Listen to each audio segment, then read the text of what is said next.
Vars vroeg in die oggend stap ons dapper deur die draadhek verby vakansieblinkfietsse.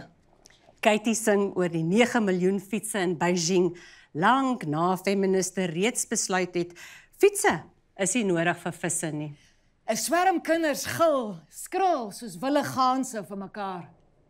Maar sy tel nie die kilometers fietsse wat vergete lê en roes in die fietsbegraafplase van die wegsmytkultuur nie.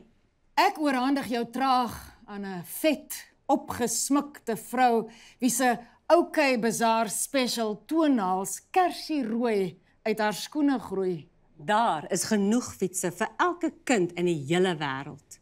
Van nou af kom jou belange, jou waardes uit haar onbetrokke brein. Indien die mens mededeelsaam sou wees. Van nou af kom jou openbaringe, jou verwerpinge uit haar onbetrokke mond. Indien dit saak sou maak dat hy glo 'n kind moet 'n fiets hê, al het hy nie 'n vis nie. En by jou blootstelling aan so 'n geboorte gaan ek dood.